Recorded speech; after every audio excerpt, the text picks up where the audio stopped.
So I was having some thoughts about the evolution of what a business process manager is over time.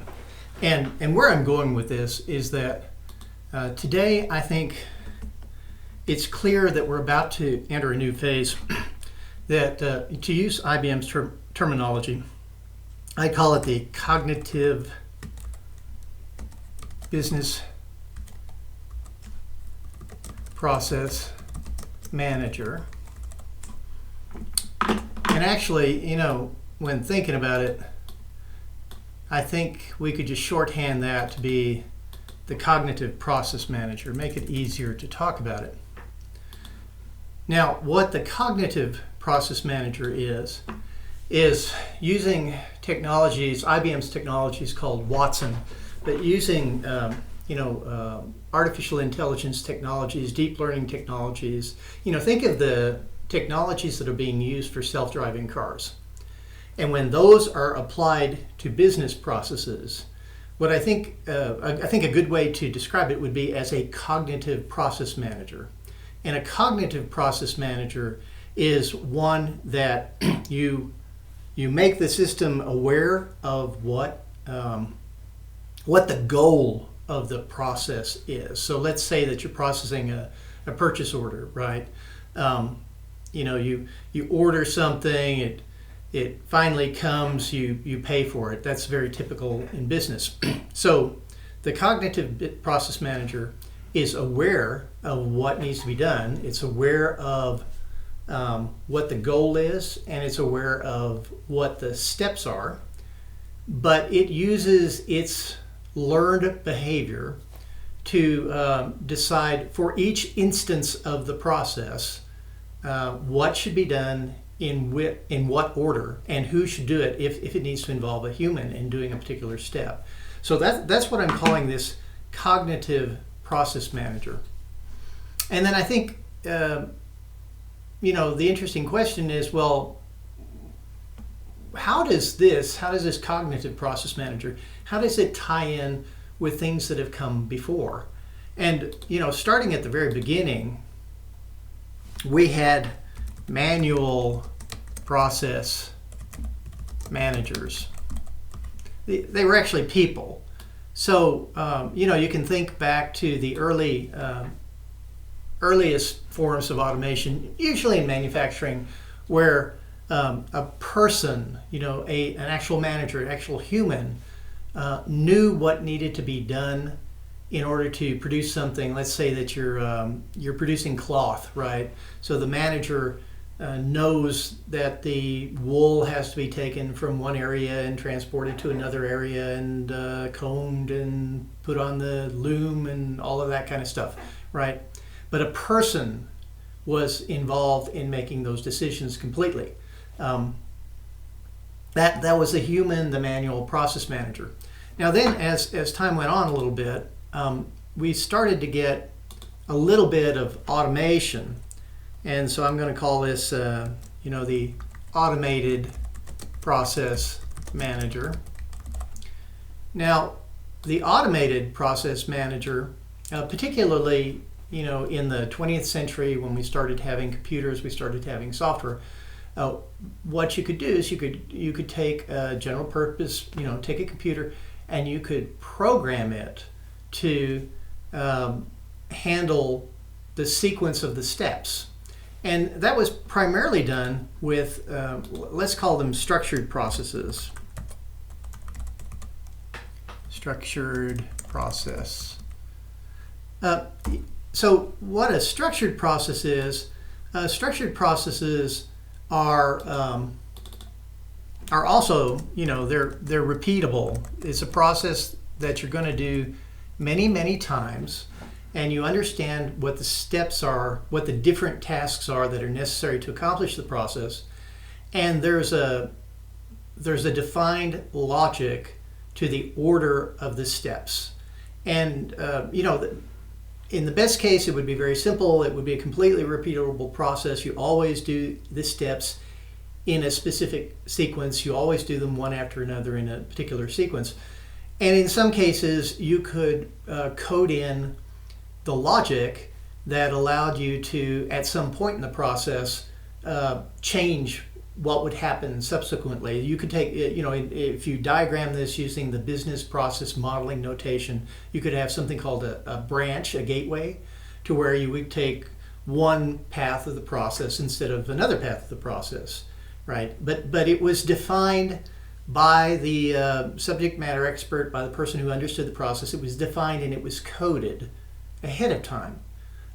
And so these automated process managers are very useful in business. There are many examples, and IBM, of course, has a very good offering for that. Now, with these structured processes, initially in the let's say the late 20th century, early 21st century, there was this desire to automate as much of the process as possible, but there would come times when you would need, a human to come in and do something, and it was usually because there was some sort of fault, there was some sort of exception that needed to be managed. All right. So the humans did take part in these structured processes. I'm thinking BPL, the business process execution language. The majority of what would be coded was automated, one thing after another after another.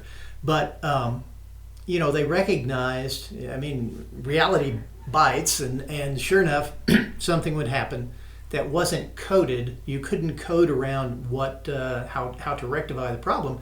So you'd have to involve a person, and a person would have to come in and fix it. And these people had to really understand things because they were like error handlers. They came in only when there was a problem. They were generally issue handlers. Okay. So that was, the late 20th century.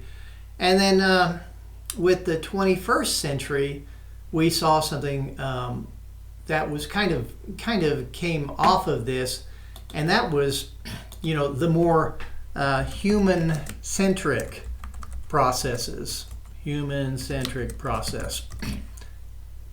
All right, now that's what that just means is you have a business process where people have to be involved, and where generally a lot of people have to be involved. So when this came, you started to see in these business process manager suites, in this previous generation, the structured process, highly structured process, the focus was on getting the process right and getting the process optimized, but there wasn't a lot of user interface design. Whereas with the human-centric process, suddenly user interface design, the user experience of the people who are participating in the process, the people who are actually doing the work, became very important. So these suites started bringing in, a lot of UI development tools, right? In IBM, these are their coaches, the IBM BPM coaches that are used by process participants in order to do things. Now, while all of this was going on, there was a parallel track, which was case management. Okay, now I'm kind of a process bigot, so to me, a case is just a special type of process. It is it's an unstructured process. In a case, so think about it, you're working with a caseworker who's processing an insurance claim that you have, or processing an accident. The real difference between these case processes and these structured processes that I talked about before is that these case processes, what you can do at any point in the process, there's many different things that could happen at any point in the process, and it's very, very dependent on the specifics of the case that's being worked, right? If you have a wreck and you're the only person in the car, these things have to be done. If you have a wreck and your spouse is in the car and your spouse has a separate insurance policy, well, now it's completely different. So with these, once again, you really had a human process manager, right? Kind of coming back here to these old manual process management. You needed to have an employee, a person who really understood the whole context of the policies, what had happened, the background, what needed to be done, and they had to use a lot of their judgment in order to decide what to do next. These two systems, there were battles about case management versus business process management, and it really didn't accomplish very much because the folks who build business process management systems, IBM being a pretty good example, they found they could use the same system for doing both. The difference is really pretty simple. If the nature of your process is highly defined, you can use this automated process manager in order to manage the process to reach its goal. And if it's not, then you have what are called ad hoc activities that have, they might have a precondition on it. You cannot do this task until this other task has been done. But it's really kind of the same thing. You just give that human the ability to be the process manager. And in fact, you can blend the two to where partially it's an automated process manager, partially it's a human managing the process, and you put these two together. Now these also, these unstructured processes, let's pull it over here. Yes, UI development tools became very important. As a matter of fact, probably more important than in a structured process, because in a structured process, the user interface is for, you need to do this task. And you could have a very crisp, defined user interface for doing that task, right? In the case management, you had to have a user experience that gives the caseworker much, much more information at the right time and with nuance so that they can make the decision of what to do next. Okay, so we're getting closer and closer to this cognitive process manager because we've gone from, we have this thing where we still have a human involved and we have this automated processor involved. Now, let me back up. The automated process manager of the early 21st century, right, is still the people, the subject matter experts, the business people define the rules. And then the process manager uses those rules to determine what to do next. Now, in this 21st century, right, where we are today, well, now we have systems that learn. Let's call that machine learning, right? Now, in a machine learning system, what it does is it looks at your business, right? It looks at everything that takes place in your business. And from that, it learns what activities should follow. It learns the activities that are necessary to complete a process. And it learns the order of the activities based on looking at your history, based on historical information. And every time, and it's ideally it's real time, it's constantly learning. So if something comes in that's slightly a little bit different, it'll adjust its algorithm to produce a different result. It's a learning system. So it's actually a machine process manager. Oops. Got to spell it right. Machine process manager that learns. Okay. Now, so see where I'm going with this. If you've got a process manager that can learn and you replace your automated process manager with this process manager that can learn, it's a paradigm shift, right? Because in this world over here, the subject matter expert is determining what the best thing is to do, and they're coding it. In this world over here, based on experience, the cognitive process manager determines, learns what the best thing is to do. The cognitive process manager, in many, many ways, is much more like this human process manager that we have for case management, right? These two are very similar. Okay, so what does that tell us? Okay, that's nice, John, but what does this mean? What does this tell us, right? I'm a businessman. I want to prepare for this new era of the cognitive process manager. How do I build my applications, right? What's different? Well, in my opinion, the way that you prepare for the cognitive process manager is to take a good look back here at how you prepare for these unstructured processes, how you prepare for case management, right? In case management, you build chunks of software for doing the specific things that might need to be done in order to reach the goal of the case, right? So you might distinct things, send a letter, take some pictures.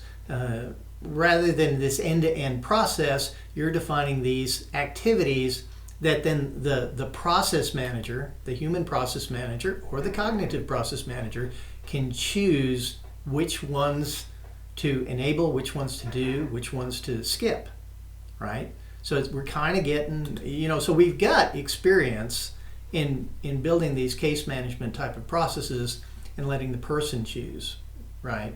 So I think that's the first tip, is that think case management, right? Think of the cognitive process manager as a case manager, and build the tools that cognitive manager can use in order to accomplish the process. But still, think about it. In these processes, there's still going to be the human exception handler, right? Exception handler, right? There are going to be cases that the cognitive manager, situations that the cognitive manager can't figure out what to do, right? Kind of like going back here to the early days of these structured processes where we needed to have this human exception manager, right? We're back to that. The majority of the time, the cognitive process manager is going to be able to figure out what to do next, but there are going to come up, but there are still going to be instances where you need this human exception handler. You need this human exception handler, and this individual has to be sharp, right? Because they're being given the ones that stumped the machine. Think about IBM's Watson has been trained to identify cancer, various different types of cancer. If there's a situation where Watson can't figure out what kind of cancer that is based upon the data, you're going to have to bring in some really smart folks in order to figure it out. Maybe a team of folks in order to figure out and coordinate their work in order to deal with this thing that the cognitive process manager couldn't deal with on its own. Okay, now the other thing to remember, these UI development tools are they're going to have to adapt. They're going to have to be even better, because in this world back over here with the well understood human-centered processes, even in the case management space, it's because things don't change very rapidly, you're able to build tailored user experiences for the people who are participating in the process. Okay. Now in this world over here with the cognitive process manager, you really need to have conceptually, you need to have a UI. Let's call it a UI generator that the cognitive process manager can use in order to generate the optimum user interface for the people that are still necessary to participate in this process. and there still are going to be people involved in these processes, right? You will have the human exception handlers, but you also have people involved in these processes, and increasingly these people are going to be your customers, right? Your customers are going to be directly interacting with your business processes that are being managed by this cognitive process manager, and you're going to want this process manager to be able to generate, adapt your user interfaces to provide the optimal user experience to these people, your customers, right? And then, of course, other user interfaces also. So there's going to be a paradigm shift between, UI development tools from this phase of software, where human designers are looking at your users, looking at their user experience and coming up with the best user interface to provide that user experience, to this world where, because things are changing so rapidly, are adapting or learning or evolving as they need to, the system is going to have to generate these user interfaces from components and building blocks that your designers and your programmers have developed.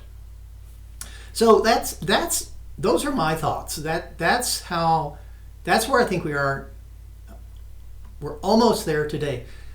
There is no product that I know of. I mean, there may be one that I don't know of that is packaged as this kind of a system yet, but the products are there. They do exist from various. IBM certainly has them.